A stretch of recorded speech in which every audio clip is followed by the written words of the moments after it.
We're going to educate you Jew haters like Jennifer Koonings. Told you that everything that you've been led to believe is a lie, and I can tell you the source of the lie and the reason for the lie and who continues to spread the lie and why. If you don't know the information I'm about to share with you, which I'm going to venture to guess that you don't, your mind is about to be blown. So last week, a man named Ian Carroll put out a viral video claiming to have owned Elon Musk with facts and information. Here's the problem. There was not a single fact in what he said, and yet the video went viral. We're going to have to go through these claims individually, and then you're going to understand exactly what's going on by the end of this video. So the first claim he made was that AIPAC is a Jewish lobby group that owns 90% of Congress. This is false. Their campaign contributions of 2024 are about 0.3% of total financial contributions, and you can get that information from Open Secrets. So more importantly, why does he believe this? And where does this thinking come from? It's an anti-Semitic conspiracy theory, just like all of Ian Carroll's claims, that come from Soviet disinformation, or disinformatia, which was the weapon of war during the Cold War that they called the War of Ideas that we are still living in the aftermath of. There are KGB defectors of the secret police of the Soviet Union who testify to this in much greater detail, such as Yuri Bezmenov, such as Mikhail Pacepa. This is an excerpt from Pacepa.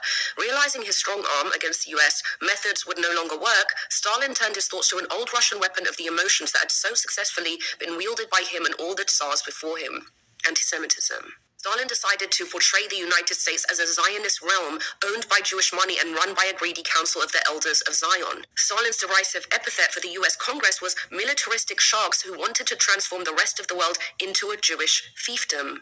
Hence the claim that Congress is run by Jews. Disinformatia.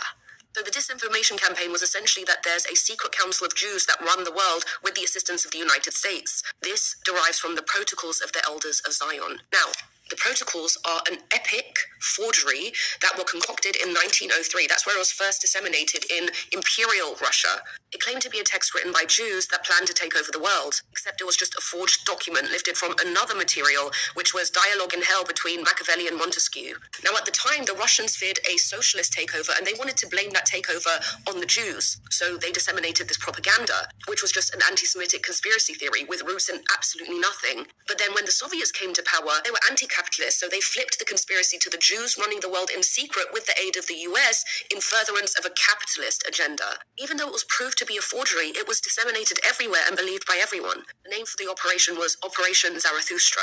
It was disseminated in Germany, where it was read by young children. In the Middle East, it profoundly influenced Hitler. That's where these anti-Semitic conspiracy theories end, just FYI. Next claim by Ian Carroll was that Jews, Muslims, and Christians all lived in peace on the land before the land was sold to the Rothschild, and the Jews began their colonial program. Again, this is false.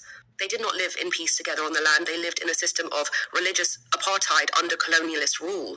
Jews, Christians, and Persian Zoroastrians were dhimmis, which is second-class citizens. They had to pay a tax called the jizya, and if they didn't pay it, they were killed. In Esfahan, they were beheaded. This is from Righteous Victims by Benny Morris. Now, this is ElicaLeBon. She's Iranian.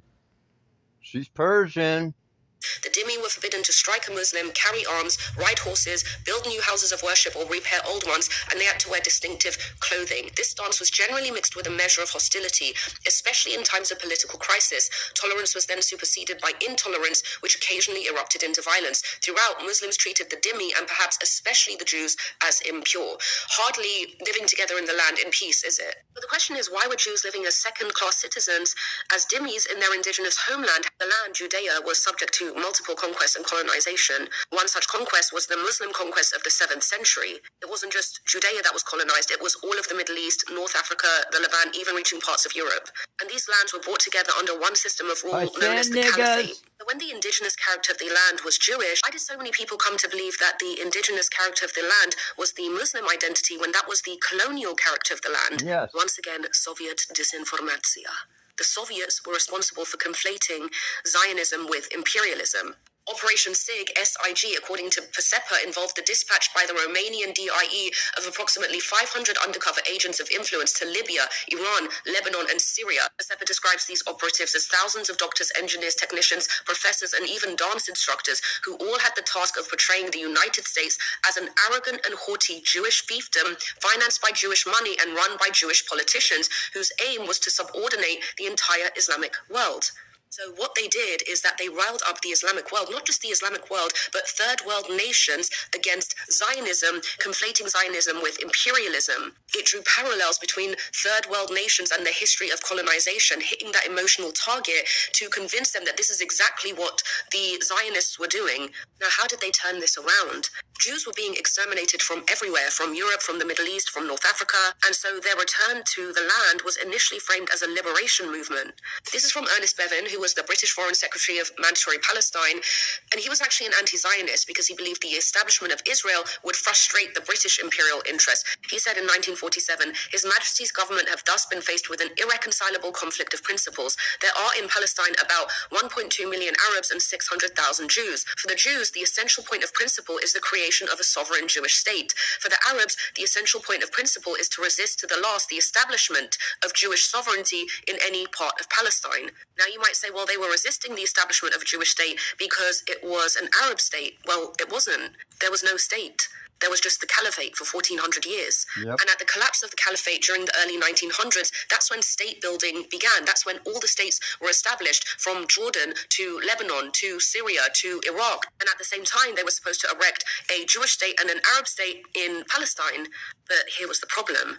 The establishment of the Jewish state interfered with Hitler's plan to exterminate the Jews from all over the world. So he collaborated with the Grand Mufti of Jerusalem, Hajj Amin al-Husseini, to exterminate Jews on the land as they were arriving in refugee boats and to prevent the Jewish state from ever coming into fruition.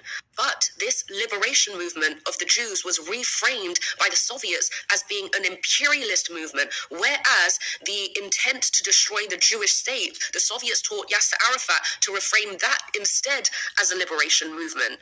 That's why everyone calls Jews white colonizers, because of Soviet disinformatia, whereas Hamas are labeled freedom fighters. Next, Ian Carroll claimed that the groups that founded Israel, Lehi, Ergun, and Haganah, were declared terrorist organizations by Israel itself. Now, to back this claim, Ian Carroll literally cites Wikipedia. No, I'm not kidding. Yeah. So the context is that when the Jews were arriving on the land from 1920s onwards, they were disenfranchised and they weren't able to protect themselves from the attacks of the Arab militia groups that were slaughtering Jewish villages, notably in the 1929 Hebron massacre. This is from British Police Chief Raymond Cafferata, who testified that on August 23rd, he walked into a room where he saw an Arab in the act of cutting off a Jewish child's head. And behind that child was a woman that was smothered in blood with a man that he recognized as an Arab police constable standing over the woman with a dagger. The riots reached Tel Aviv and Haifa on August 25th and Safad on August 29th. Jews of their villages were being slaughtered by thousands of Arab militias. The Yishuv, which were the Jewish community of the land, were shocked by the Brits' failure to protect. Benny Morris writes that the result of the Hebron massacre was the Yishuv realized that they needed a powerful militia. That's when some of the Haganah officers branched off to create a breakaway group, Ergun, and then later Lehi. But the main military force was Haganah, and that was not an offensive force, it was a defensive force. Now, putting this into perspective doesn't make any terrorism committed by any of these breakaway groups acceptable, and that's indeed why it was condemned. But it's kind of a different context to the way that Ian Carroll framed it to you from Wikipedia. Next, Ian Carroll writes that Israel is a foreign nation halfway across the world that has no business receiving my tax dollars. Why are we sending them billions of dollars of our tax money? First of all, that money was about 0.06% of the 2024 federal budget, and it is for your national security. You see, there's something called Islamism, which is political Islam, rather than spiritual Islam, which is practiced by most Muslims. The goal of Islamism is to re-establish an Islamic state or caliphate and then eventually destroy the West. The existence of Israel frustrates an Islamic hegemony in the region. Islamists want to destroy the Muslim states and the sole Jewish state and then come for you. The US funds Israel to fight the terrorists so that the terrorists don't eventually get to you. The United States doesn't do anything except for its own benefit. What did you think it was sending the money for? Just like it funds Ukraine to prevent the growing influence of the Kremlin, again, to protect you. The people that disseminate this Soviet disinformation propaganda think that they're being pro-US, but they aren't benefiting anybody except the Kremlin and its efforts to undermine the US. The goal is to confuse you, and this is exactly what defector Yuri Bezmenov described would happen in a state of ideological subversion, to pump so much disinformation into a society that you lose the ability to discern between truth and fiction. Then you become demoralized, and a demoralized society is vulnerable to hostile influences. So everything about about the way that you see things comes from Soviet disinformation, Soviet programming that was designed to make you see things in this way so that you become more favorable to socialism, to communism, so that they could extend their influence, Yes. which is quite literally the definition of imperialism that they were masking as anti-imperialism. That's why our society is upside down, because everything we believe is based on disinformation. Yes. What if I told And Jennifer Koonings, that's for you. That was a beautiful Persian woman. Iranian. Not some fake-ass American being used as a useful idiot by mullahs in Iran. And Jake Shields, you're a faggot. And Ian Carroll, you look like a gay dude with that fucking mustache, homo. You do, queer.